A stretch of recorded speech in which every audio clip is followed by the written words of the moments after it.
And then over here, the classic IKEA sink that every tiny house has. And then this is also from IKEA. The only reason we put it up is if we want to watch TV and we want the TV to like be moved over here, so I'll show you. So I usually just put it up like that. Yeah, we'll sit there on the couch and watch TV.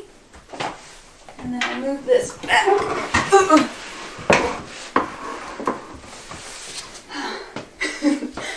Put this down. If a pregnant lady can do it, you can do it.